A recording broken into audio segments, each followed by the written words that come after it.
Welcome to the Human Side of Money, a show dedicated to equipping financial advisors with the skill set required to work with emotional human beings on the emotionally charged topic of money.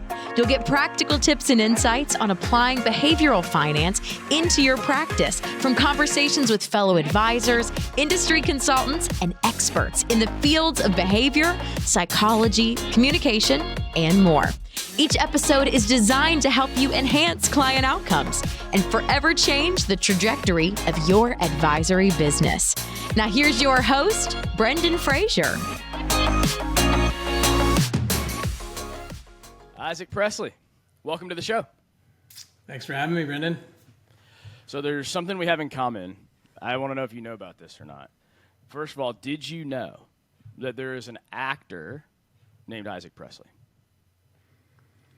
I know that there's a Google result that I get anytime my name is Googled. I couldn't tell you what this actor does or anything, but yeah. The more famous actor shares your name, though. I know that. Yeah. So that's what we have in common. Here's what we have in common, is that probably for the rest of our lives, anytime somebody Googles our name, Google is going to assume that they meant somebody else. Right? So, like, I Googled your name, and it's the first thing it does. It doesn't give me you. It says, oh, did you mean Isaac Presley, the actor who looks like a 13-year-old, and he is a Disney star, so he looks like a 13-year-old. So I was sitting there going, I'm glad. Who that is. Yeah, right. Or you do and you're not admitting it. But I was sitting there going, all right, somebody else will at least be alongside me and enduring the pain of never being the first hit that comes up on Google when your name is typed in. There we go. I'm not sure how painful that actually is, but I just wanted to make sure that you knew that we had that in common. So. Nice. More importantly, there is a quote, I think it's of yours because on the website it's attributed to you, that so I had a couple things in line that I was like, I want to ask him about this, want to go this route. Then I saw this quote and thought, you know what? This is the way we're going to go. This is how we're going to kick it off. And you said, by the way, if you didn't say this, tell me. But according to the website, your quote is it better to float with the tide or swim for a goal? When it comes to finances and life, I try to remind myself that while the latter requires discipline, the former ensures regret. Is that your quote? Where were you when you had this moment of inspiration, and what does that mean to you? Well, I think the first half of it is not mine. I can't take credit for that, but I think the commentary, the second half of that would be me. And so, yeah, I mean, I think something that's always important to me is, sort of like this notion of beginning with an end in mind, which is also not my quote, but a quote that I very much enjoy in life or working with clients is, what are you going for? And then, let's go after it. There's so much information, noise, whatever in the world. There's so much default programming, if you will, about how you should operate, what goals to strive for, any of that. And this notion of like, what are you as an individual going for? And then, whether it's finance or in life, in our industry, let's work with our clients and help them get there and go after that versus just, whatever direction the wind's blowing or whatever other people might say you should focus on, going after what you as an individual actually want. What about, can you speak to the idea there of discipline and regret? Like the one requires discipline, the other ensures regret. Yeah, sure. I think on the discipline, it's tough to kind of swim against the tides, if you will, and kind of go against the current. And, achieving your goals requires discipline. The regret side is something you probably don't. It's probably not this like notion of instant regret. It's kind of like another quote that I like is easy decisions, hard life. And if you're going to take the easy route now, you're probably going to regret that down the road. I like the idea. I like the visual imagery here of floating with the tide or swimming for a goal. And you alluded to this a second ago, but like the idea with floating with the tide, correct me if I'm wrong, is in life, we have a tendency, probably our natural tendency is to just kind of cruise on autopilot and not be intentional, not be deliberate about like the things that we decide to do. So like the imagery of floating with the tide, I imagine that like that's kind of what that represents, right? It's like we can float with the tide and go whatever direction it takes us, but that's not being intentional. Being intentional with deciding what is our goal and swimming towards it. Right. Yeah. In that metaphor, I mean, going with the tide is going to be the easy button. It's whatever is normal and standard and kind of the direction you're going anyway. And sometimes it's tough to do your own thing. It's tough to kind of realize that you might want to do your own thing. And then sometimes it's tough to, it's easier to fail conventionally kind of thing. If you do something else and it doesn't work, then you're next on the line even more than it would have been if you would just went with the tide. I think of it as like the tide. Like when you're sitting in a tide, the tide's moving you in some direction. There's a current, right, that's like sending you in some direction. And in life, at least as it relates to money and financial decisions, in life, that tide or the current is powered by usually like your social your upbringing, your social circles, your values, your culture, your religion. Like, what are the things that you were told you're supposed to do with money? Are you keeping up with the Joneses, right? Like, spiritually, what were you taught about money? And some of those things can be good, right? Don't get me wrong. Sometimes just defaulting to what you've always known can be good, but oftentimes we look up and we've been making these decisions subconsciously, just going with the tide and not even stopping to think, like, why am I making that decision? Why did we decide to buy that new house? Was it because we went and we saw a friend who just bought a new house and so we thought that's what we'd like to do, or did it align with the things that are truly most important to us, right? I mean, are we thinking through that the right way? I mean, it's your quote. I just want to make sure I'm not botching the underlying meaning of it. I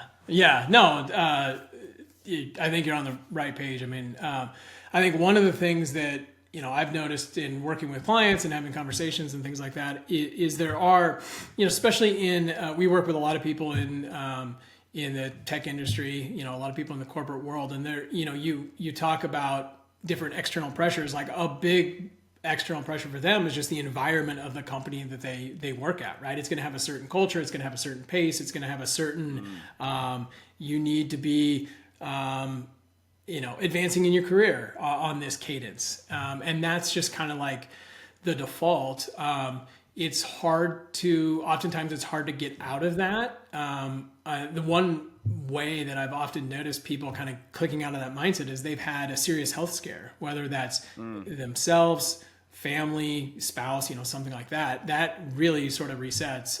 But the other way that unfortunately it seems to happen is burnout, I would say. Some of this resonates with me as well.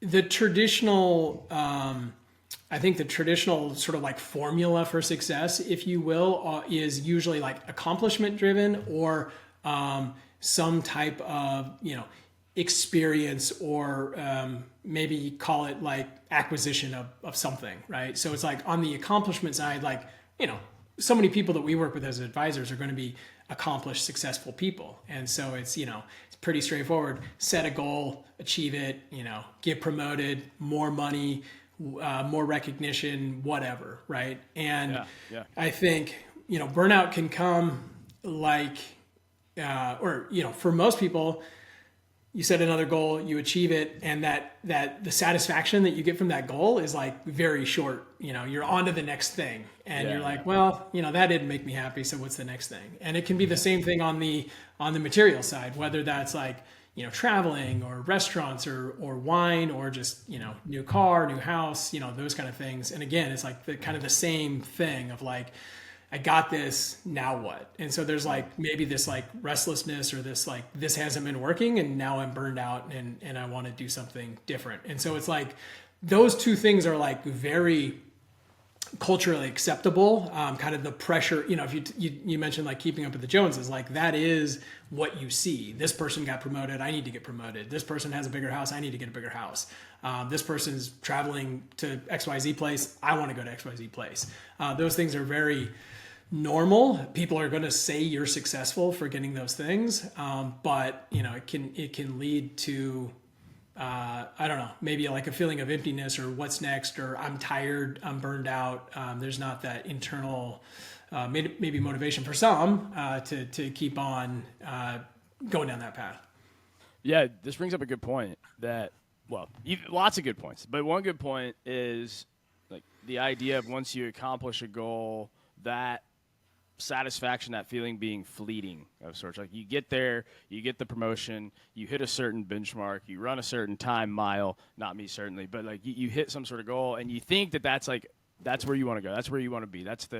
You think that's the pinnacle. You expect that you have this like unbelievable moment of joy, and then that feeling is just going to carry on forever, and it doesn't always work that way. There's a term out there that sort of explains this called the hedonic treadmill.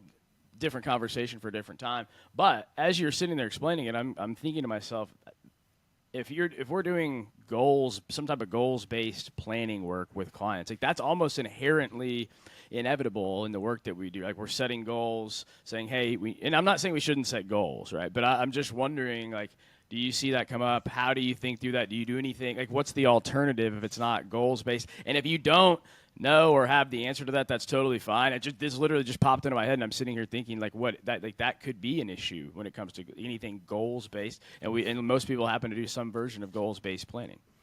Yeah, and I'm not suggesting that goals-based planning is bad or anything like that either. It's one of the things that I've been thinking about a lot lately is how do you create the space for, I'm thinking about our clients, but how would any advisor create the space for their clients to think about, call it just like life holistically. Like, the pace of life is so fast, especially if you're, we work with a lot of people that are working, have kids, that I put myself in that camp. Life is so busy. The pace of the world is speeding up. It's really hard to have the space or the time to consider some of these things like you're saying. Like the easy button is, promotion, bigger house, travel, whatever. And right.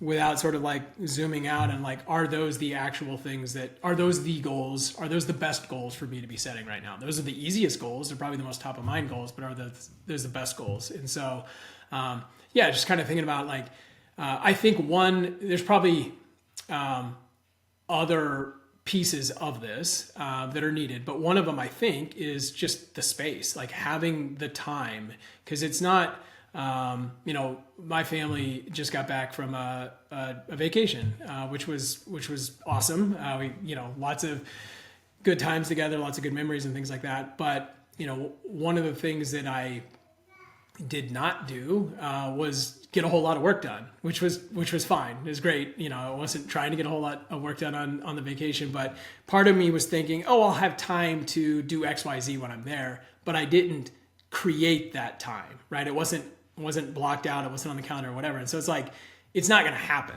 unless it's, unless you have dedicated time for it, dedicated space for it. And so I think that's the same thing with clients in their lives and goal setting and things like that, is like, unless there is a time for them to dedicate to that and do that, their life just doesn't provide the opportunities to think about these things. And so I think one thing that we can provide to clients as advisors is just creating that space for them to think about some of these things, or what are the appropriate goals, what's actually going to leave me better off in 10 years versus, next year or something like that. And then the other thing I've been thinking about is like, there's the space in your calendar, the time to do it. There's also the physical space. Like Zoom is probably not a great format for thinking.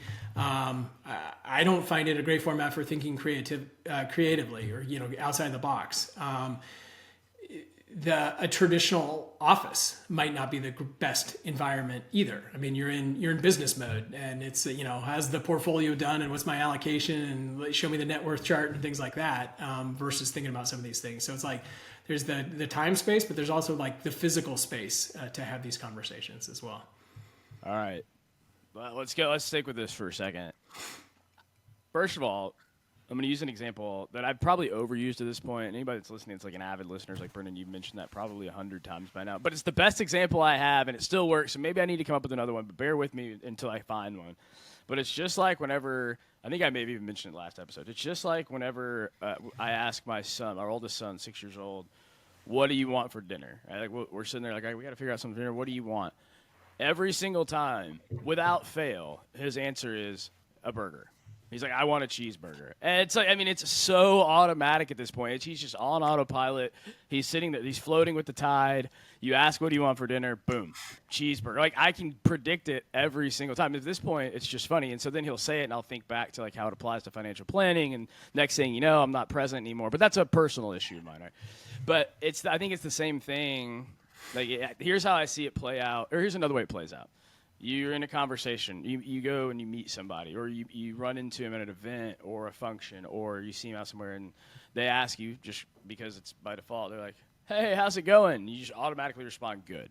Like, very rarely do you hear anything other than good. It's a pretty natural response. Or you ask somebody, hey, what would you do if you had all the money in the world? Like, I can almost guarantee that they're going to say something, well, they pay off their debts. You know, like they make sure they have all the money. They make sure they have their like debts paid off and expenses taken care of. And after that, they say they take a vacation. And it's like, we're just saying these things. It doesn't mean that that's not good. It doesn't mean that's not what you want. But there's these automatic responses. I think we need to try to break the habit and the pattern of. So with that in mind, I'm going to come back to what you said just to see how you've thought through this. This idea of two different spaces, creating the space, meaning the time, but then also the environment. As I'm thinking through it, I sort of see it as like, as an advisor, having conversations with clients, that creates the time space. If you have a meeting, right, they're coming into the office, and we can talk about the environment in a second, but let's just say you have a meeting of some sort. Do you see that as the time space is already being created? Like, you can use that space, you can create the space for them to have conversations that help them get more clear on what it is they ultimately want? Mm-hmm. Yeah, I think that's part of it. I really liked your podcast. It's probably been a while ago now with Megan Lertz, where she proposed kind of a third different type of meeting. And so it's not just the taxes in the portfolio or the financial planning meeting. There's a third type of meeting, which I think she called it the flourish meeting, or kind of like what's possible now. And I really like that notion of a different kind of meeting that you're going to have with clients. And I think, some of that is getting the buy-in, because if somebody's coming in to talk, expecting to talk about their portfolio, and you're like, hey, hold on, let's talk about, what you're trying to get out of life, they're probably not going to be ready for that meeting. But I think creating a separate conversation that's either, part of your annual cadence. This is something that we're thinking about, but it's not part of our process now. So, I'm not exactly sure how to do this. Whether it's part of the annual cadence, a really kind of an easy way to put this into it is like, either maybe the relationship is kind of stale, things are going fine with the client or whatever, but there's not, maybe they're out of goals or something like that, or they're just on autopilot and you can tell. Or the other is like an inflection point, newly married, new job, just retired, like things like that, of like, okay, this is a great opportunity for us to get together and talk about some of these things. I think, so that's how I think about it. The other piece that's probably important, because I've had some of these conversations with the advisors at our firm, and it's like, sounds great. How do we do it? How do we have that conversation? So having a process around like walking clients through this, what questions do we ask? What's the framework? Things like that is, I would see as important as well. So for anybody that's wondering, it's episode 97 with Megan Lertz on rediscovery meetings. If you're trying to find it, it's from October 11, 2023. So not quite a year ago. But as you, like you said, it's the one thing to have the idea to do it, right? Like, that sounds good. I get it. We can create the space to have these conversations, re-engage clients, take the relationship to the next level. As you've thought through how to do it, or talk to the other advisors on your team about how to do it, where do you feel like the biggest holdup comes? Or what, like, is there anything where you'd say, if we could just figure out this part, then we could start doing it? Well, I think the biggest holdups right now, for us anyway, are, there's probably three. So there's one is just like, how do we create the time for this? Back to creating the space for you to be able to do this. Like, that is actually a barrier for an advisor. It's like, listen, you're wanting me to have another meeting with a client. How am I going to fit that in? That kind of thing. Right. I think the other piece is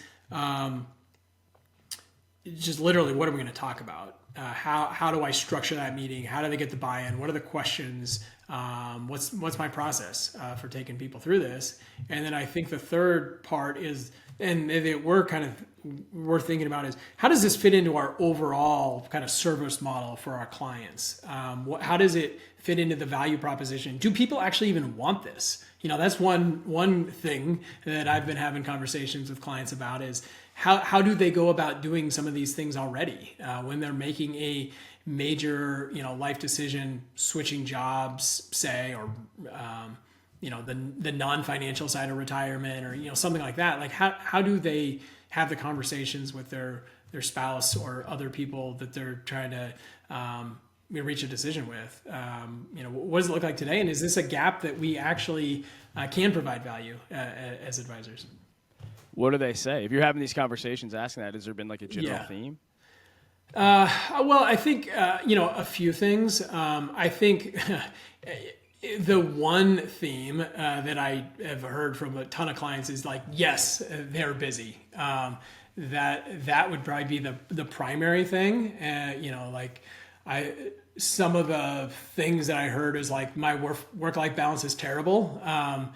And that's basically like a self-inflicted wound. As soon as I get a little margin in life, I'll pick up a new project at work, a new activity or something like that. People, I used to have control of my time, and now Zoom and a global team and things like that, I'm just exhausted. I've got to work harder to keep up. It's like a highly competitive environment, and I just need to keep up. I've got a sabbatical due, and I haven't taken it. And so I think there is this like, underlying, people are very busy, having this space to kind of think about, what am I swimming towards, if we want to use that, but what is the, unless somebody has a true like crisis or an inflection point or something like that, it's really hard to get people to like stop and spend the time to do this. And so it's like, it almost, I don't know. Maybe there's a way to do it, but maybe it's just it's more episodic. When they're going through this transition or something like that, that's finally the catalyst for them to do this.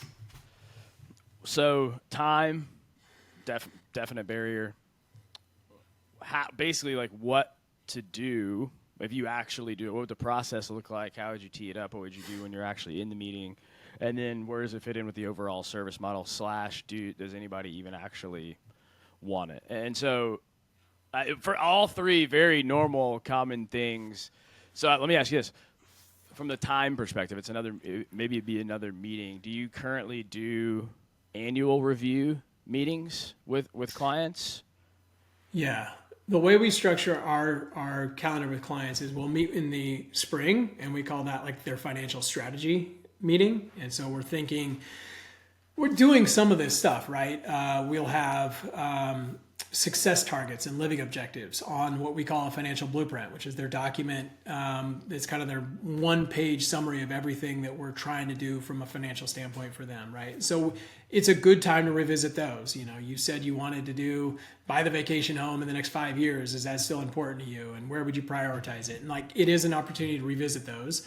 Yeah. But it's part of a bigger meeting, so it's like, what's our savings strategy for this year? What's our withdrawal strategy? How's the portfolio doing? It's one piece of a more comprehensive meeting. So that's in the spring. So there's an element of it built into that though, right? Like maybe not the way that you envision it as you would ideally like it, but there's at least an element of revisiting, reprioritizing, creating a little space there. Yeah. And one thing that I've found helpful for that, because if you, again, with the default, it's like, it's already on there. It is the default option. And so if they come in, that sounds good. Haven't changed anything. That's a much different conversation. What we did last spring is we utilize Loom a lot for sending out videos in advance. And so one of the things we did is basically send out a Loom video going through that blueprint. So, I'd say, hey, we'd like to talk about this. This is what you said your success target is. Has anything changed? And it gives them some space to think about that before they come into the meeting. And I felt those conversations went very well, because the clients that, watched the video, took the time to think about it, it was a much better conversation, and it wasn't just a check the box, yep, that still makes sense, and then move on. Do you think that was because we're gonna go here again? This may be the word of the conversation here, but do you think that was a direct result of creating the space where they thought about it, or if they watched it, they thought about it beforehand? Whereas if they had just come in, shown up for the meeting, and then you put it on them, they may not have had the space, if you will, right, to think of it the same way.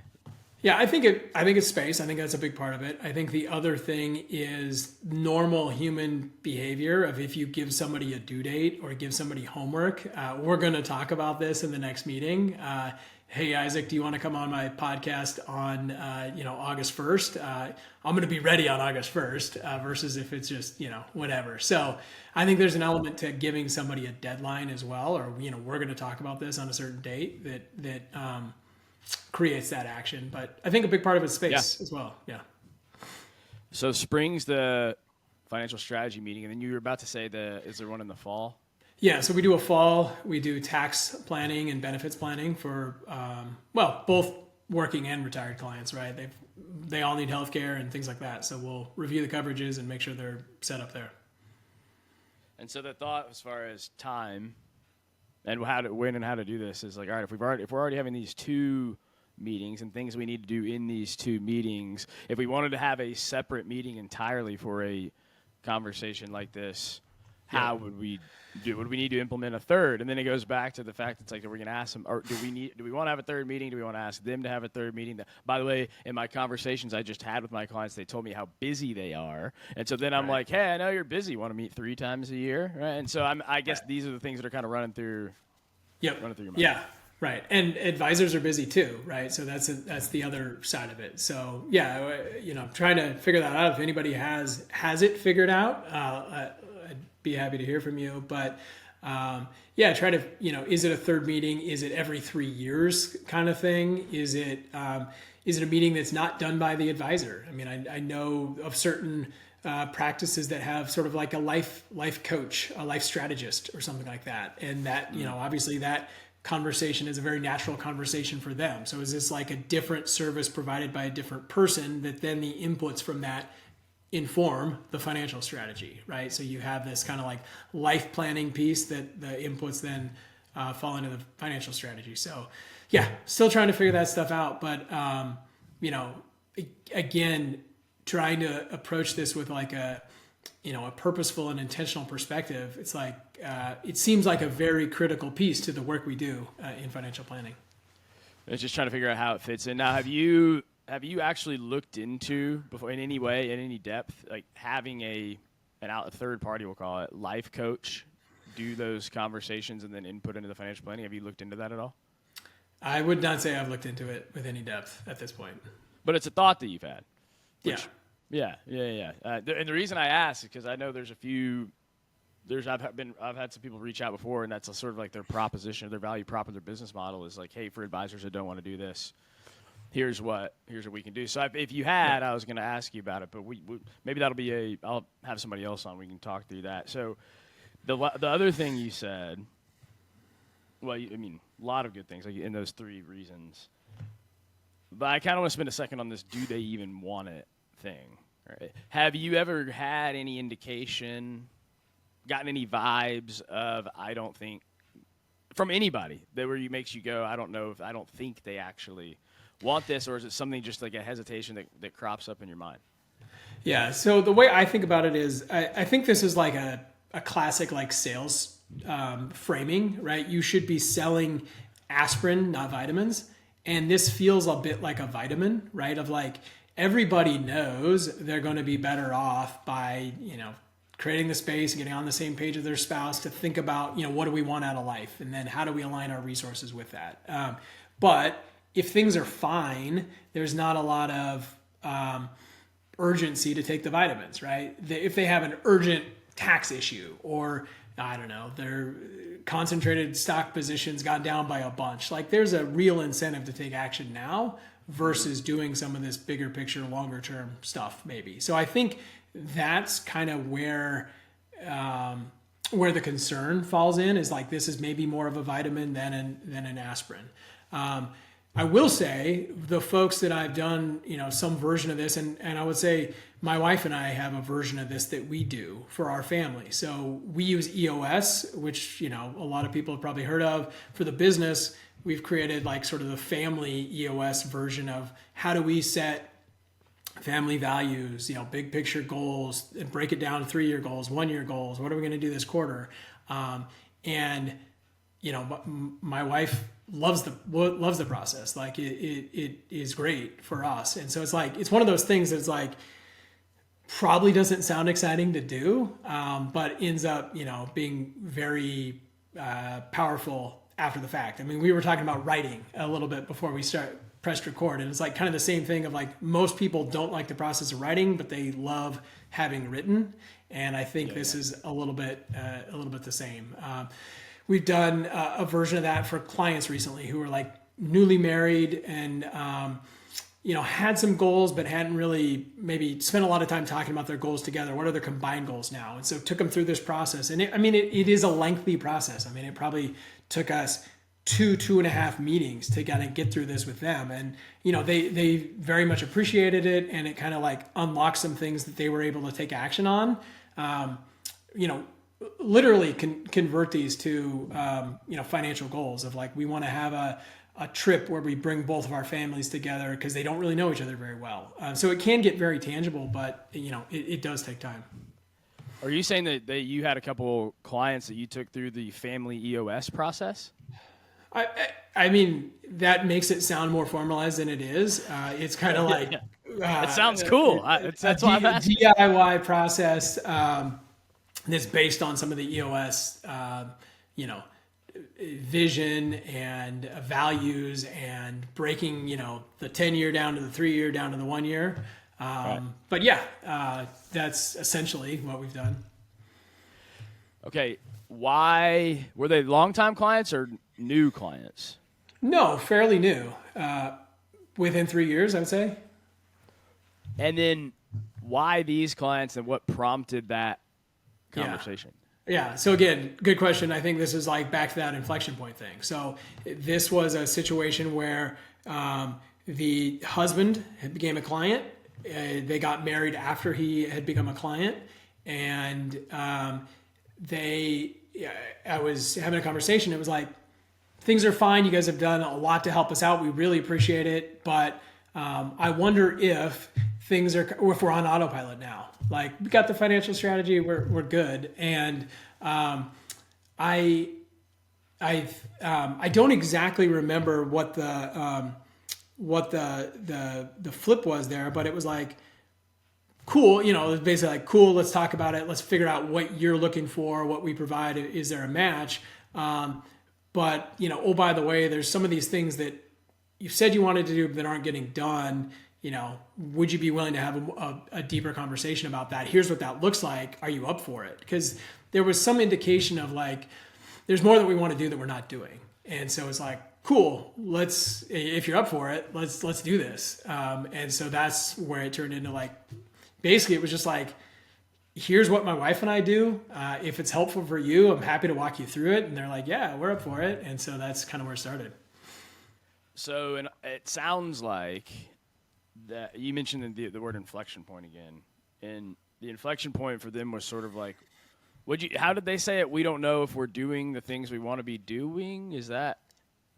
Yeah, I mean, so we have this financial blueprint document where there's some things on there that they're hoping to accomplish, right? And they're not making a lot of traction on that. And so the conversation is like, why is that? And there's some things that they needed to figure out as a new couple that were preventing them from sort of making progress on some of these financial things. And so it's like, cool, let's talk, let's get into that a little bit more. Let's talk through this. And with the caveat of like, I'm not a couples therapist. I don't play one on TV or anything, but I'll do my best to kind of take you through this.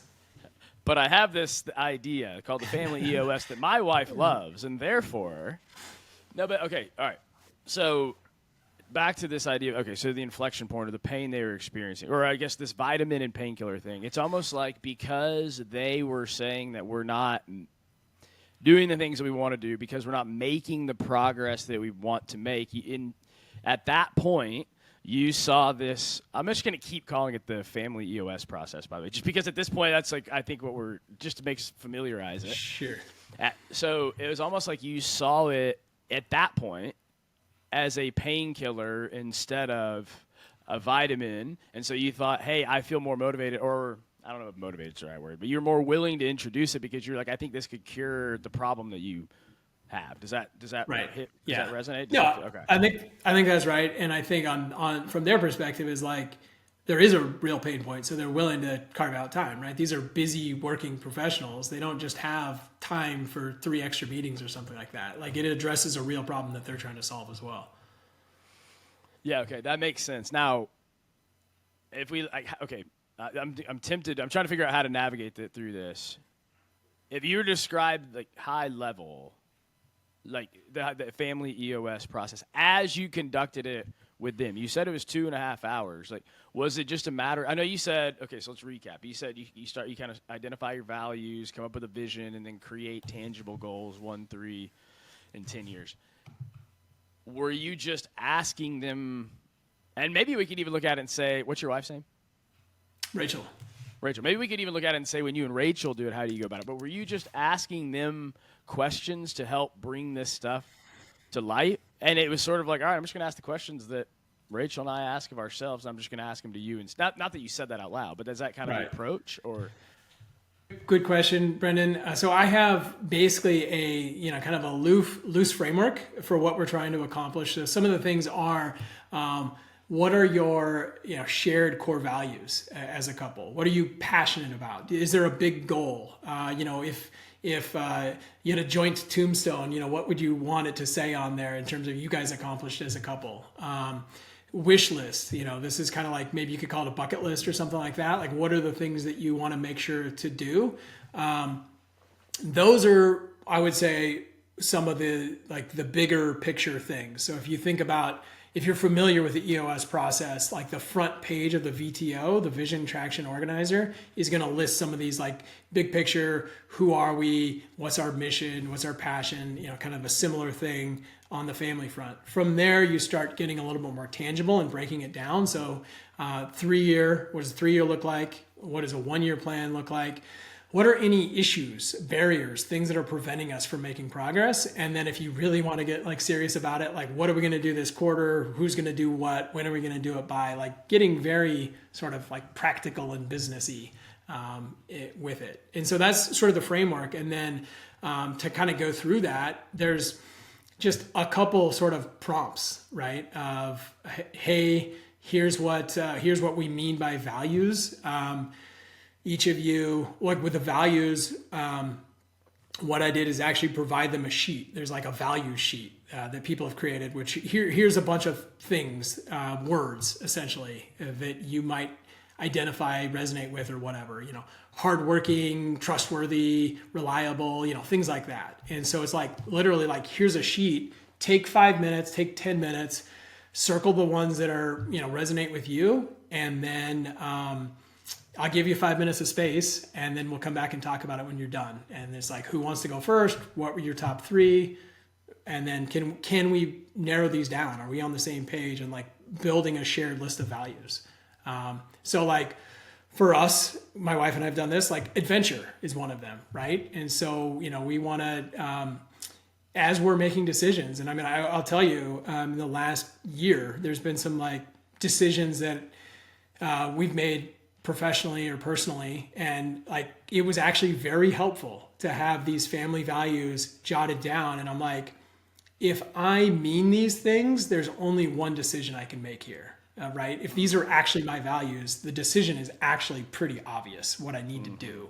It might not be the most comfortable or the most fun, or it might be the hardest option of the options, but it's like, if these things are true, there's only one decision. So that's kind of the process and why I think that values piece is good. On the vision piece, kind of the same idea is, the idea is looking into the future, make sure everybody's on the same page, we're working in the right direction.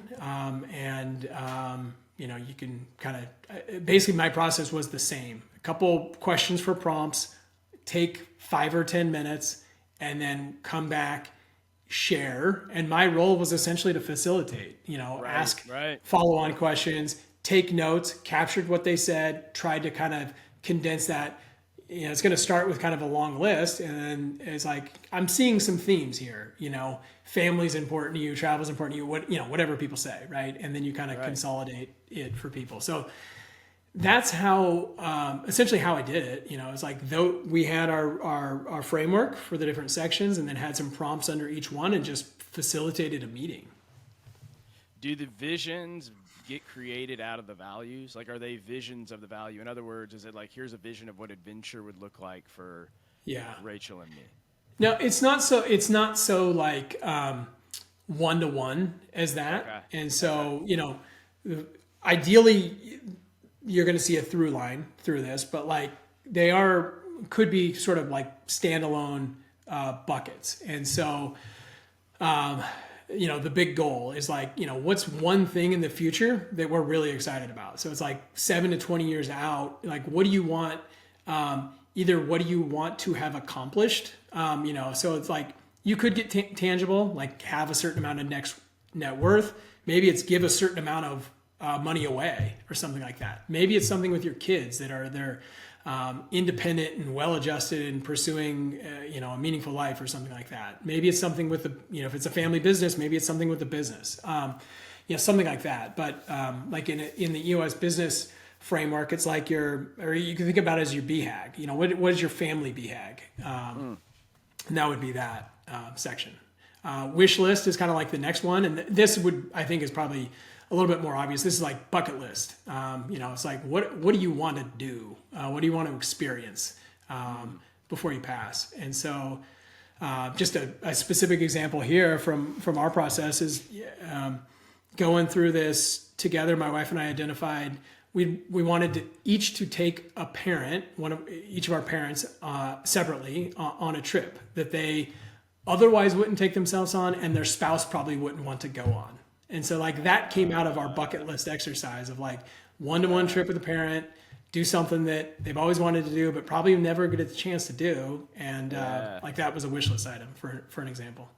And then do you time frame that? Is it like, hey, I need to do that? Yeah. Is that where you get into the like, all right, 1, 3, 10 year deal? And that's where you get a little bit more granular, 3 years. So like, I think about values and shared passion should be directional. Right? This is who we want to be, how we want to operate in the world, how we want to show up. The wish list is probably like almost like a menu. Like, here's all the things. We're not going to be able to do them in the next 3 years. And then you start to get a little bit more tangible. Okay, like basically here's our menu. What do we want to do in the next 3 years? And you're almost like picking off of that menu. And there's probably some like practical things. Like, we need to paint the house in the next 2 years, and that's going to cost X, like stuff like that. Yeah. All right. That's not a bucket list item for me. Which parent are you taking? So I have taken both of my parents, and my wife Rachel is in the process of planning a trip for hers. All right, so you've already checked it off the list. Yeah, so we've been doing this for a while. I think maybe 6 or 7 years. Where did you go? I took my mom to Manhattan.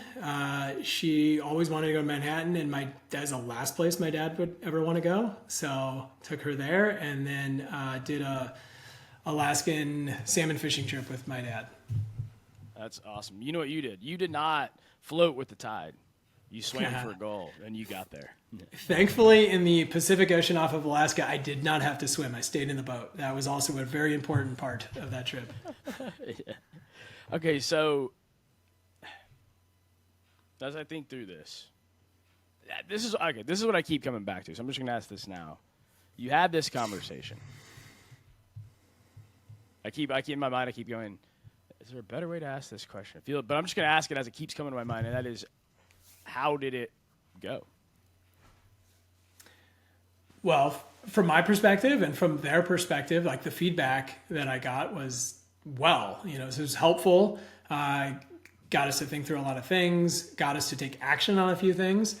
I will tell you, like keeping the momentum is important. So it's like they come out of the meeting fired up, we're going to do all these things. And then it's like, well, life happens. And so Right. I think that's probably part of the process of how do we keep the momentum on these things.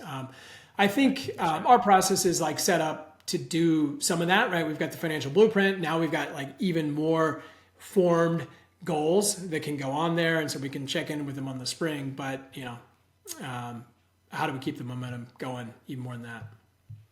As you think back on how did you feel about it and how it went, did you like overall, is it you're like, this is good, I would do it more, or I don't know that I want to do it more? Would you change anything about how you did it?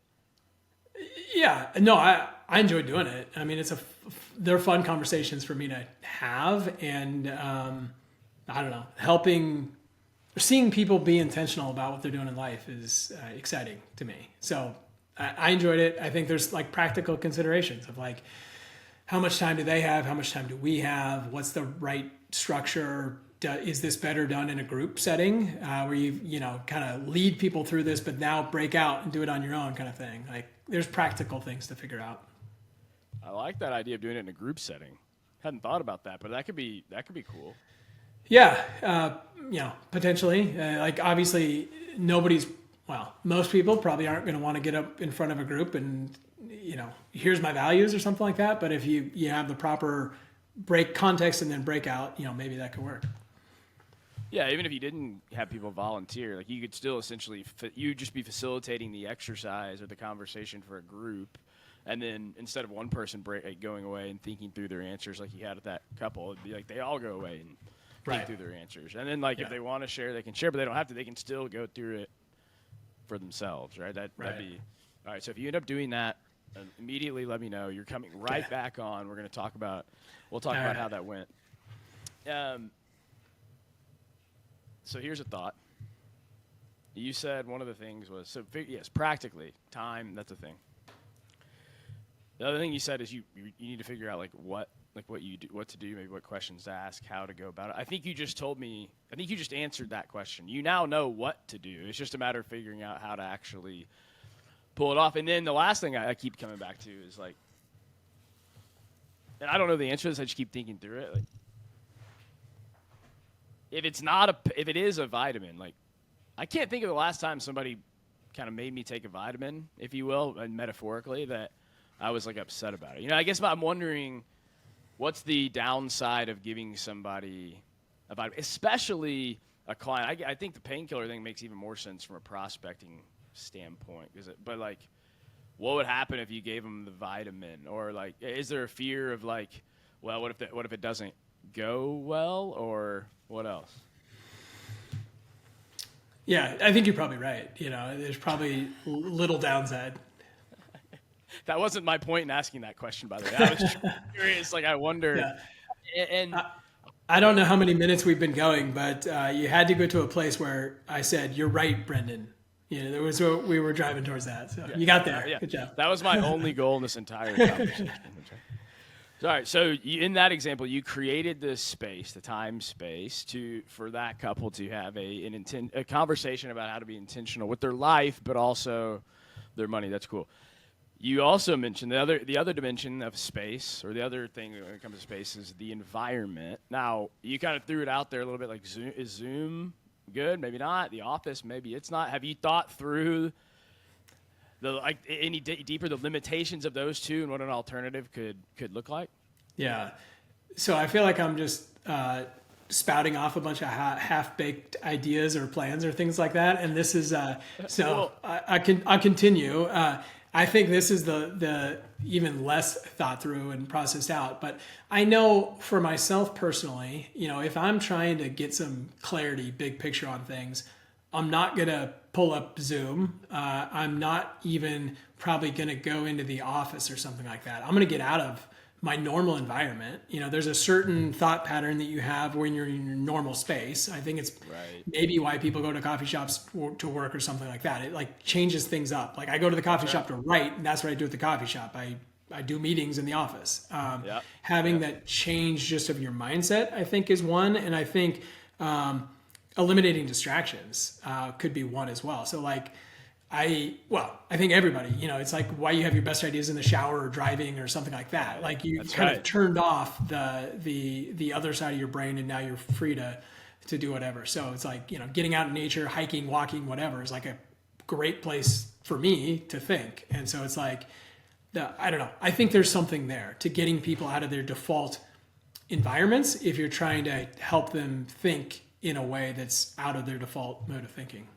Yeah, no, I think you're exactly right. I mean, anytime I'm working on a presentation of some sort or having to like organize my thoughts and put content together, like I go for a run outside with the same playlist, then again, somebody may say the same playlist puts me back in the same thought pattern, or the same route running may put me in the same thought pattern. But getting outside, it's just like where I go to do some of my better thinking. The shower too, obviously, classic example. Right.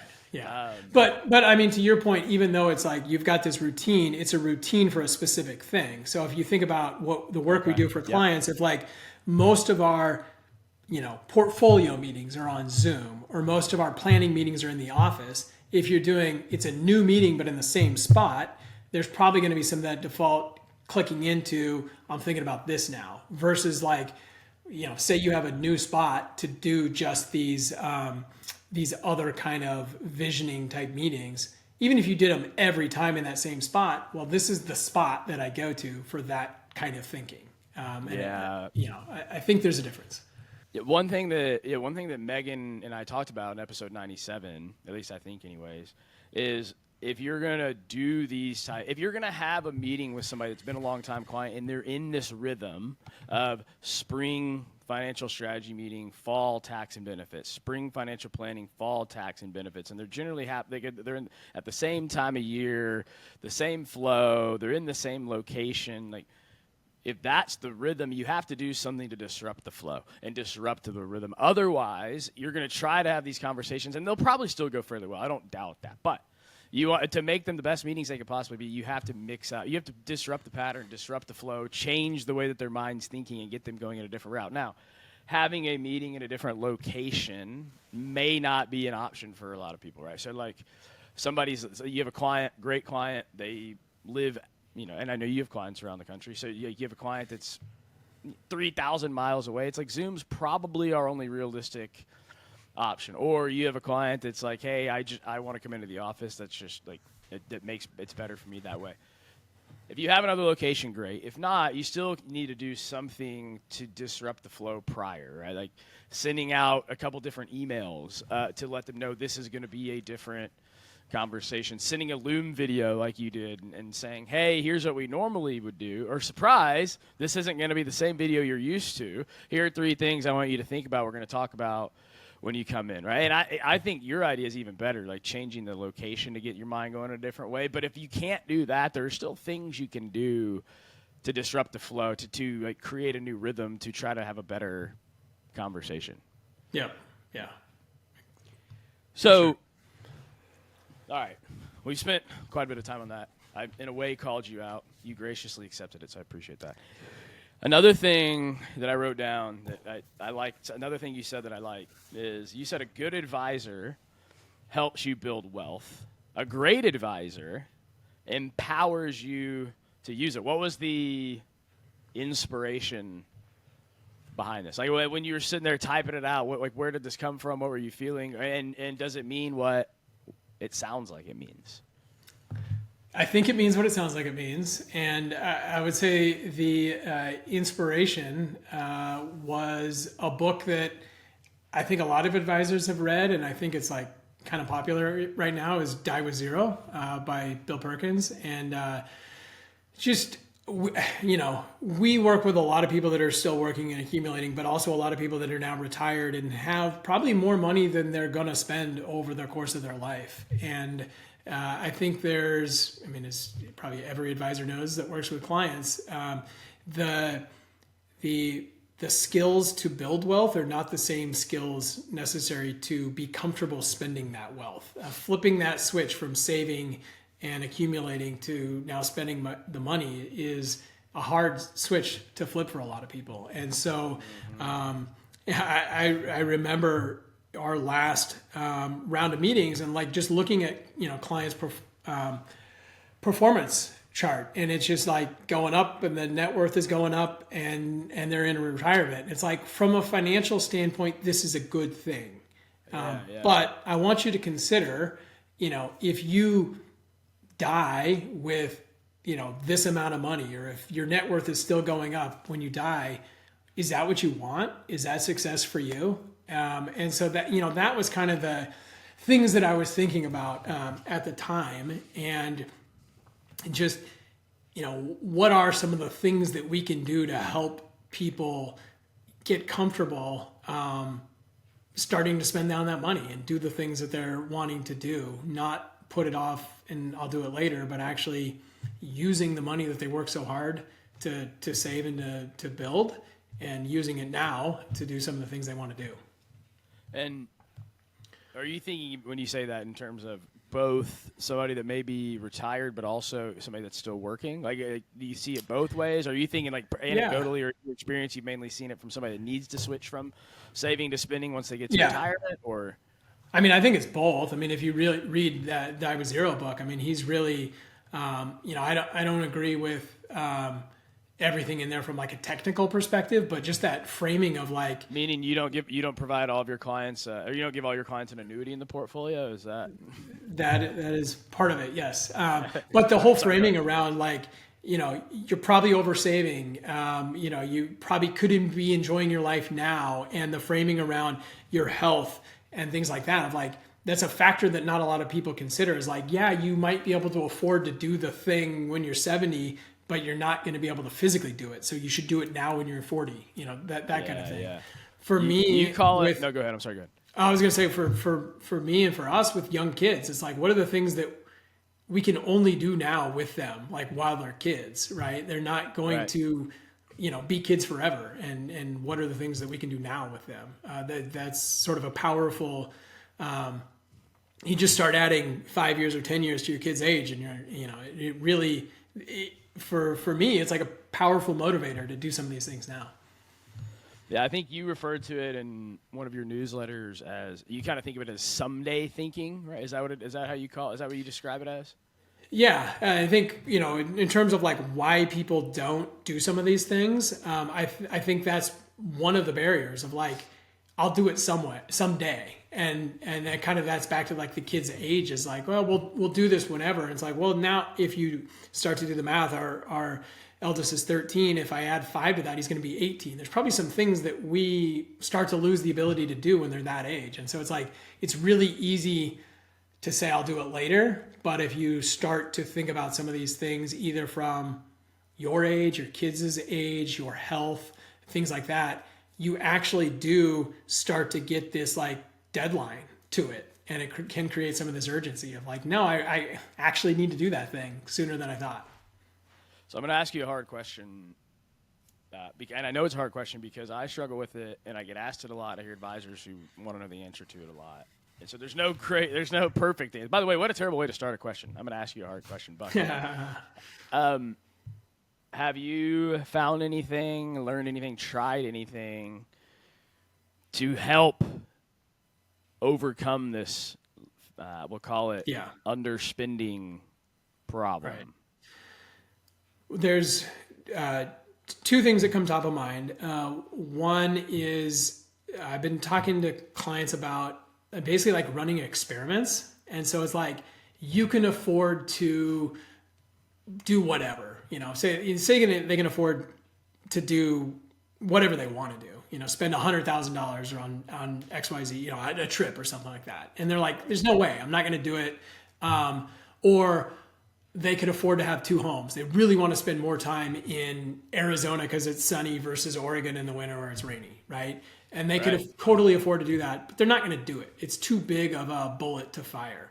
And so thinking about it as mini experiments. You want to travel more? Cool. Let's start small. Like, what's a $5,000 trip you can take this year? And like, no problem. How about spending a month in Arizona and renting a place? And sort of like easing into it. And it seems like once the ball gets rolling, maybe that's a little bit easier to do. So that's one thing. The other, I think this comes from that book, is a time bucket exercise. This actually would pair well with that EOS process of you got your wish list, you've built your list now start to look at whether it's, depending on your age or how granular you want to get, basically time bucket the rest of your life. So by 45, 55, 65, 75, etc., when do I want to do these things? And when am I actually able to do these things, right? From a physical perspective or otherwise. And it, again, can create that urgency of like, well, I don't know, this is not where we'll probably take the family trip, but like Disneyland, you want to take your kids when they're kids, right? Well, cool. That's probably going to go in the next time bucket or something like that. I want to run a marathon or something like that in Tokyo. Well, I probably want to do that, in the next 2 decades because I'm not going to do that in my 80s, like that kind of thing. So to start to pull that in and make it a little, essentially what you're doing is creating the urgency for yourself to take action on those things. Well, I mean, even the example you gave earlier where you want to take your parents individually on a trip that they wouldn't take themselves, you're not only looking at like your time and health in that example, you're also factoring in theirs, and you're going, okay, if they're 65, 70 now, like that probably needs to be bucketed in at least the next 10 years, potentially like maybe even the next 5, because now it's not just your bucket, but it's also their bucket that you're trying to coordinate as well, right? Yep, exactly. Yeah, so I actually just read that chapter recently and sat there the whole time and thought to myself, like, this feels like an exercise that advisors should do with all of their clients. And he has a good visual for it where he shows, like, if you actually sit down and do this, what you're probably going to find, because he says to do it where money is no issue, right? You can't factor in money, just what are the things you want to do and when do you want to do them. What you find is that the majority of the experiences that you want to do, the majority of the things that you want to do on that list get front-loaded into a more current time frame, and then they dip over time. So it's like you want to do the most at the beginning, and then as you get older, they start kind of falling off, right? And I think that intuitively makes sense, right? Because you've got like more energy at this point. You're a little bit healthier. You're not pushing it off, saying, oh, I'll do it one day, and then risking the chance of never actually getting it done. And then he makes the point of like, and the reason why you don't is probably because you don't have necessarily the money that you need to do it at this point, or you don't think that you do. And so then you run the risk of getting to the point where you have the money later on, and then you can't do the experiences that you want to do, right? And so like you put it well. Ultimately, it's just the framing of it, how he frames it, where it's like things that you know, and you sit there and you're like, hey, I need to do this exercise for myself. And in fact, I did as I read the book. And then B, so you sit there and you're like, I feel like my clients need to do all this. And I don't think that, tell me, offer some thoughts here, feedback here, but I don't think that would be that hard of a thing to do. Like if you're already at the very minimum talking about goals and identifying goals, like all you'd have to do is just time bucket goals. And that'd be like next level goal planning. Yeah. No, I think it could be a very, it does very naturally pair with, if you're talking to clients about goals, it naturally pairs with that. And it provides a little bit of urgency around it. All right. So you have a great analogy as far as this idea of having money and not spending it. What is it? Well, I think that what you're referring to is, I was thinking about it as, you get this money and you're not using it. What's the equivalent? And, maybe these are trivial examples, but it's like having a fully stocked kitchen and never cooking a meal. It's like having a tool or a shed full of tools and like never building anything. It'd be like having a full tank of gas and never driving your car or something like that. It's just like money ultimately is a resource to do what you're trying to do. And so if you have this wealth and you're not using it, it's like, what's the point? Mic drop. There it is. All right, I'm going to take a hard turn here, a little like an abrupt turn. Not really even the same theme, but one other thing that I do want to make sure we talk about. But before we do that, before I send us in that direction, any other thoughts or closing statements or things to get out there on as far as anything we've talked about up to this point? No, all the wisdom exhausted it. Yes. Dispensed. No. Believe me, we could go down many more paths, but I know we're on a time crunch here. So, all right, slight shift here. We're turning in a slightly different direction. In some of the in some of the conversations we've had and the work that we've done, I think I love how intentional you've been and the work that you've done around your screening process and sort of how you marry it with like an intro meeting. And so I guess first and foremost, maybe you don't mind, dude, give us a little context, but you have a good screening process and a thorough screening process, one that you've like embraced. What led to the screening process, and how do you think through your screening process? And then we can kind of give some examples. Yeah, well, yeah, thank you. So I think in terms of what led to it, I mean, part of it is historically we've been blessed with a decent amount of prospects, and so our new clients tend to come from three different sources. Either our website, we've done a lot of articles focused on SEO into our niche. So whether that's RSUs or ESPP or company-specific benefits for the companies that we work for. So a lot of people reach out that way. We've done webinars and we'll get leads that way, and then referrals. The referrals are probably a slightly separate bucket. They usually come as pretty warm. The lead flow isn't as high. But from some of these other sources, you never know where somebody's where they're coming from to reach out and inquire. And so some of them might be very early in thinking about things, thinking about working with an advisor. Some of them might be ready to go and they just, want help now. And so the screening process was a way, I think it does two things. It kind of like identifies where somebody's at and what help they might need, but also it tees up that first conversation that you're going to have with them in a much better way than just a cold intro. Wait, okay, I like that. Can you expand on how does it do that? Because if somebody said, "Hey, if you do this well, it'll lead to a better conversation." The first conversation, by the way, that you're going to have.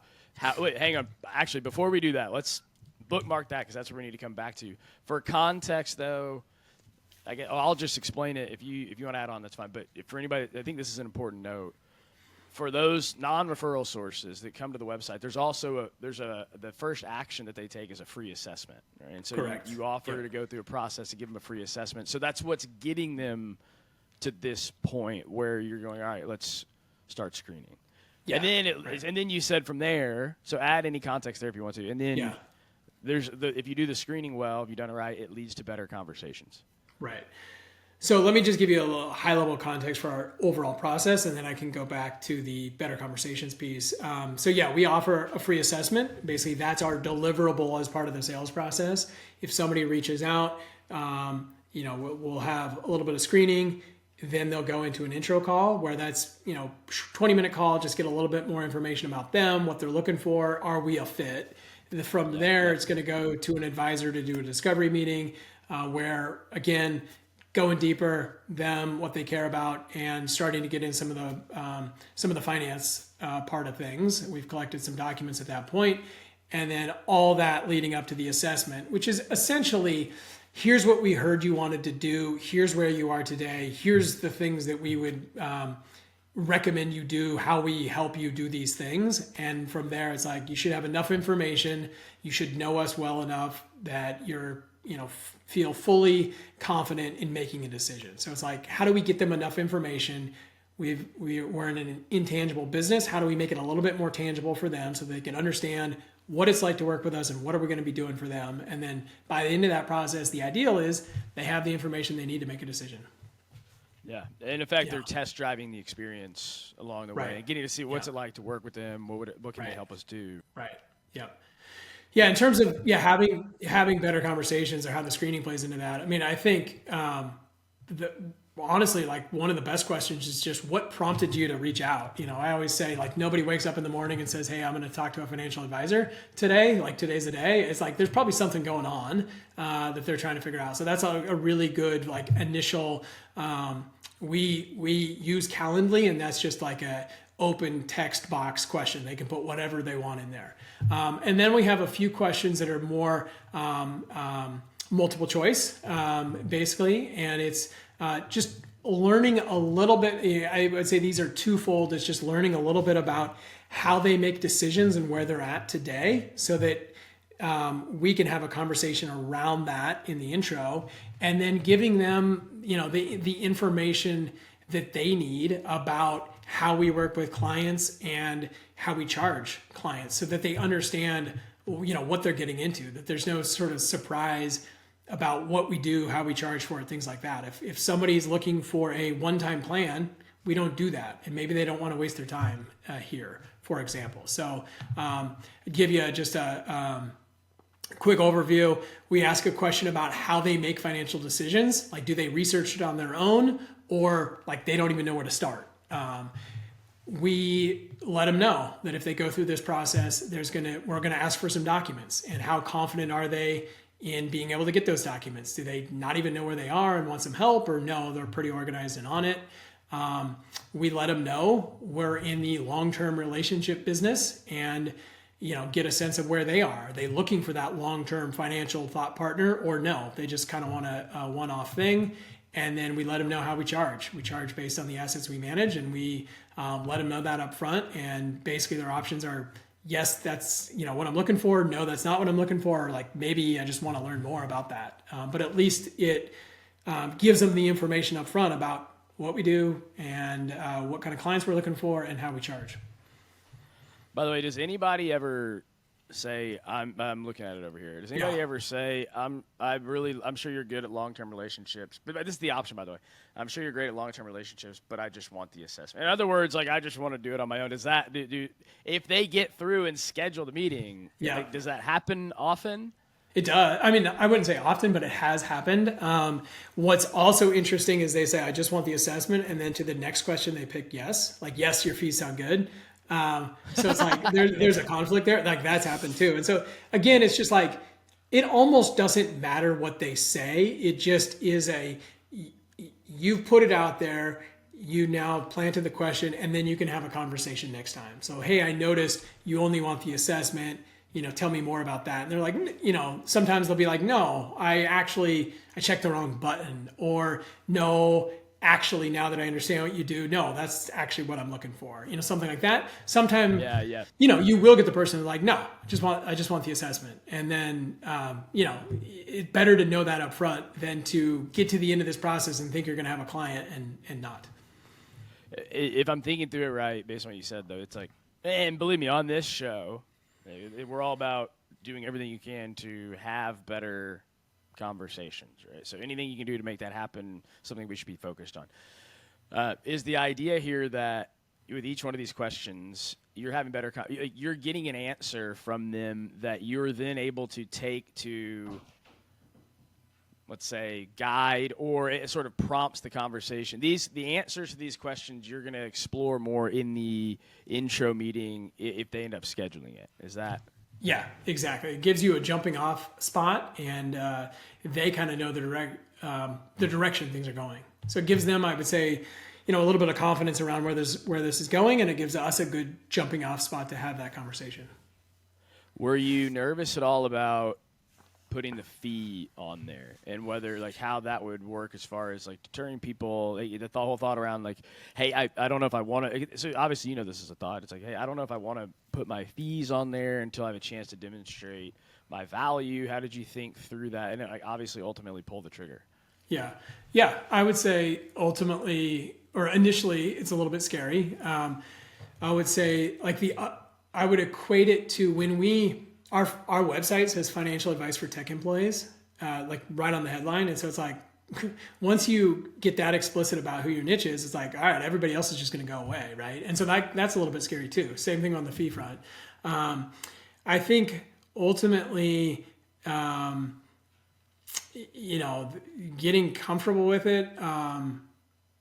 Well, I mean, I don't know if you're ever like fully confident that like this is the best thing we should be doing, but you end up, it seems like you hear from a lot of advisors that like the quoting of the fees is like a really hard part of, like, you never know when to do it or when to ask for the business or whatever. And it's just like, I don't know, it almost feels better to just do it up front, rip the Band-Aid off or whatever. And we all know what we're talking about from here on. And then to your second point of like, maybe we are driving people away, right? Like there's no good way to know who got to that point and saw that question and just went away, never completed it, never scheduled a meeting. So like maybe we are losing people, but I don't know. The conversations feel better with that question in there. Because it's a question that everybody has and you're addressing it up front. Like you're doing them a favor. Right. Yeah, and I think I heard you mention this, if I'm not mistaken. But I know Jake Northrup, who was also on the show back, I'm going to forget. I think it was episode 96, I believe. No, 98, episode 98. He does the same thing. He has it on his website, has the fee out there, and he said before too that it's in an ideal world you wouldn't do that because you may be driving some people away. But when you don't end up having near as many fee issues or conversations, or I guess if you want to look at it in sales terminology, objections, it feels like a much more comfortable conversation because they already know going into it what the fee is, and they've more or less, they haven't said like, yeah, I'm willing to pay it, but they've said, I acknowledge that that's the case and I still want to have a conversation. So you don't get as many people going, oh, that's really interesting, I don't know if I want to pay that. Right. Yeah, I 100% agree. Which, if you're going to go through and do the work and throughout your process to put together this assessment, right, and show them the things that they can be doing, that's not a small task. And so it's like, hey, if we're going to be doing this work, let's make sure we do it for the people that are at least willing to pay the fee. And at the end of the day, let's not get there and not have them become clients because they're fee conscious, right? Right. Yeah, exactly. So, as one more example here, in the form on the website, the screening process, the question is as far as around relationships. We're in the long-term financial relationship business. Our happiest clients use this as a jump-off point to explore a long-term relationship. Which statement most closely aligns with your needs? I'm sure you're great at relationships. I just want the assessment. The second option is I'm excited for the assessment as a means to explore a long-term financial relationship. I'm looking for a financial decision partner. Let's say, hopefully, if they're scheduling a meeting, they've chosen the latter, right? They've said, I'm looking for a financial decision partner. With that option, what do you do with that in the actual intro call? Like, how do you follow up on that? What do you do with it? How do you use it? Does it guide another question that you ask? Like, how does that work? Yeah. I mean, if they answer, yeah, I'm interested in a long-term relationship, it's basically you indicated you're interested in a long-term relationship. What would be most important to you about that? And so you're just going deeper, right? So asking them, tell me more about why that's important to you. How would you see that? How would you judge the success of this relationship? What are you hoping to accomplish in the next year, 2 years, 3 years? And so you're just going deeper. They said it's important, and you're trying to learn why it's important to them. Yeah, okay. And then as far as when you ask about financial decision making, which statement best reflects how you make financial decisions? If they say, I research it and then work on it and want someone to discuss it with, like what does that tell you, or what do you dive deeper on with that? Yeah. So there, I think the framing is you've got clients or prospects that like fall anywhere across the spectrum from like hardcore DIYers to people that want to just outsource everything. And then you got people in between that maybe are more collaborators. So it starts to help you understand where somebody's coming from. And I think the line of questioning are going to be very similar. What's important to you about that relationship? What are you hoping to accomplish? But it's like that paired with knowing how they make decisions gives you good insight into where do they fall, DIY, collaborator, or just like they just want somebody to do it for them and tell me the bare minimum and we're good. Yeah, I haven't seen, like I'm thinking through it now too, like if they say I research it, work on it, and want someone to discuss it with, I mean that even can parlay into a conversation at some point around. So who do you discuss it with? Or who have you relied on in the past to make these decisions with? Right? Like, what is it? What do you like as a part of those discussions? Like, what does that person do to help you make those decisions? And so it gets them thinking about it, but it's also arming you with really good information as far as like you said, are they a delegator, more of a collaborator, but also like relationship dynamic and expectations. It gives you a feel for like, here's what we value without asking, hey, what would you value in a financial advisor, right? You're just saying, hey, what do you value from somebody to discuss it with? And then ideally it creates a better client experience because you know what they're looking for. Right. Yeah, exactly. And the level of detail that they're looking for. Like the delegator is probably going to want less information than that collaborator. Yeah. And I guess I'd be remiss if I didn't obviously mention or bring up, but when they ask when the question says what prompted you to reach out to us today, I'm guessing whatever they say there's probably one of the first things that you come back to explore. It's like, hey, that's that's the first question in the intro. Yep. And I noticed you said you got killed on taxes last year, and you're looking for some help. Tell me a little bit more about that. Yes. You told me at one point that you've had a hard time in the past keeping it to the allotted time, 20 minutes. Yeah. Do you feel like, is that still a challenge of yours? Do you feel like you can knock it out in 20 minutes? It takes an intentional effort because I think most advisors are passionate about what they do. So your instinct is to let me tell you all the ways I can help you on that first call. Right. And depending on who you get on the other end, it's they might have 20 things that are on their mind that they want help with. And that can take some time too. So it does typically take some intentional effort to keep it short, knowing we got to follow on schedule. Yeah. Any other thoughts or add-ons, comments to that conversation? No, I think we hit the big things. You ready for the rapid fire 3-pack? As ready as I'm going to be. All right. Which is now a 4-pack or a 3-pack with a bonus, however you want to look at it. All right. You can sit back, observe a round table discussion. Any three people, they're talking about human beings, behavior, psychology, communication. It could have to do with money, but it doesn't have to. Who'd be at this table? Yeah, so this is a pretty difficult question that you've thrown out there, but the three I were able to come up, the three that I could come up with are so Viktor Frankl, Man's Search for Meaning. I love that book, and I just the framing around purpose in life and how important that is. Arthur Brooks, who's written a couple. Arthur C. Brooks, I think it is, From Strength to Strength. I think he thinks along the same lines, like what makes a meaningful life, and takes it down to maybe a slightly more practical and definitely more modern level. Yeah. So those would be the two there on the kind of the purpose intention side. And then I'm going to sneak Bill Perkins in, who we just talked about, I'd love to see him ask questions of them about, they've come from this perspective of what makes a meaningful life. All right, how do we use our money? How do we spend our money? How do we die with zero and use that money to live a meaningful life? So that'd be an interesting roundtable. I'm there. I will be there. Let's see. I guess Frankel is not alive, so we might need a substitute. But we could at least get Arthur Brooks and Bill Perkins together. But I like it. That's awesome. All right. You can be the sub for Frankel. What a letdown. Nobody's coming anymore. All right. You get to gift one book to everybody listening. What would it be? Well, I mean, I've mentioned it a bunch. It's top of mind for me recently, but it's Die with Zero. I think it's popular. It's out there. But if you haven't read it and you're an advisor, I would suggest you read it.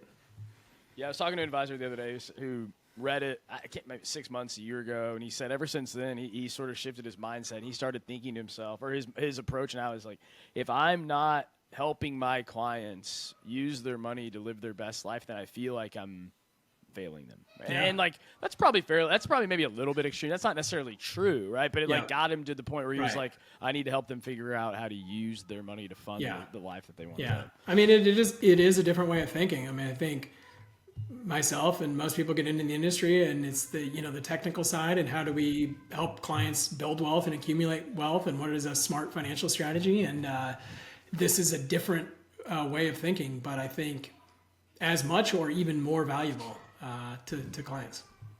Yeah, no doubt. Well, I agree with that. All right. Who's the best listener in your life, and what does that person do so well that makes them such a great listener? Yeah. So two answers. I don't know if you've observed this, but with listeners, there's different forms of listening. And so I was thinking about this. And so my wife is a very good listener in general, but specifically, if I'm trying to get an answer on something, it's almost funny. I've been thinking about something for a week or a month, and I get halfway through the first sentence, and she's like, I know what you should do. Boom. And so if you're looking for the answer, that's really good. Cordant's founder and my business partner, he's great at helping me if I'm not clear on what I'm actually what I actually think about something. He's great at having that conversation and like sort of teasing out through good questions where I actually stand on something. What am I actually thinking? So I find conversations with him really help me clarify my thinking. Yeah.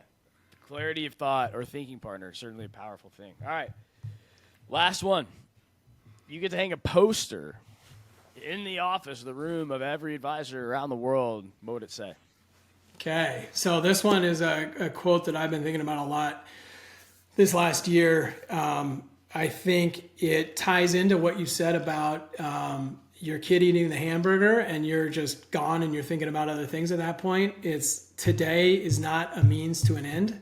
So I often find myself, and I think this is part of the human condition of like, you're thinking about how do I do this, this, and this, and then I can enjoy, I don't know, I got to do all these things this week, and then this weekend I'll enjoy myself. It's like, no, enjoy today. You're not guaranteed tomorrow. Today's not a means to an end. Just enjoy the moment. I'm thinking like on the second poster, maybe next to it, you put a big a sign up on the wall, poster up on the wall. It says someday thinking, and then you just put a big line or X through it. And it's like no more someday thinking. Yeah. There we go. There we go. But attributed to you, of course. All right. Isaac, for anybody that's listening that wants to know more, wants to check out Cordant, see all the work that you're doing, where should they go? What should they do? Yeah, cordantwealth.com is our website. There's a bunch of stuff on there. And I am on LinkedIn as well if you want to reach out and connect that way. And by the way, I thought I'd mention this too. When I was doing a little bit of research, I found that you used to write quite a bit for the CFA Institute blog, and you've got lots of work. I mean, you were the human side of money before its time, talking about things come down to trust, 7 questions for better conversations. There's another one on there somewhere. Anyways, I was looking at it going, wait a minute, this is from 2017, and here he is, like basically well before his time, pioneering the movement. I'm older than I look, I suppose. And so you can find some of the stuff on the CFA. Just don't Google my name. That is not a way to find me. We learned that today. That's right. All right, Isaac, thanks again. Yeah, good talking to you, Brendan. Hey, everybody. Brendan again. First of all, thank you for listening. Second of all, if you listen and you're thinking to yourself, I like this, but I want to dive deeper, I want more ideas and insights on how to apply this day in and day out, there's 2 things you can do. First and foremost, you can subscribe to my monthly newsletter that I write called The Wired Advisor. Every month, there'll be 1 article and then 5 resources that I've found from around the internet and the industry, articles, podcasts, videos, social links on the best ideas and insights to apply the human side in your practice, your process, and your conversations. If you want to sign up for that, go to www.rfgadvisory.com/newsletter-subscription. That's www.rfgadvisory.com/newsletter-subscription. That's where you're going to get the best ideas and insights. But the other option is to go find me on LinkedIn. So go to LinkedIn, search Brendan Fraser, and I post pretty much every day on ideas, tips, and insights for you to be able to master the human side of money. Content here is for illustrative purposes and general information only. It is not legal, tax, or individualized financial advice, nor is it a recommendation to buy, sell, or hold any specific security or engage in any specific trading strategy. Information here may be provided in part by third-party sources. These sources are generally deemed to be reliable. However, neither our guest nor RFG Advisory guarantee the accuracy of third-party sources. The views expressed here are those of our guest. They do not necessarily represent those of RFG Advisory, its employees, or its clients. This commentary should not be regarded as a description of advisory services provided by RFG Advisory or performance returns of any client. The views reflected in the commentary are subject to change at any time without notice. Securities offered by registered representatives of Private Client Services, member FINRA SIPC. Advisory services offered by investment advisory representatives of RFG Advisory, LLC, RFG Advisory or RFG, a registered investment advisor. Private Client Services and RFG Advisory are unaffiliated entities. Advisory services are only offered to clients or prospective clients where RFG Advisory and its representatives are properly licensed or exempt from licensure. No advisory services may be rendered by RFG Advisory unless a client agreement is in place. RFG Advisory is an SEC-registered investment advisor. SEC registration does not constitute an endorsement of RFG by the Commission, nor does it indicate that RFG or any associated investment advisory representative has attained a particular level of skill or ability.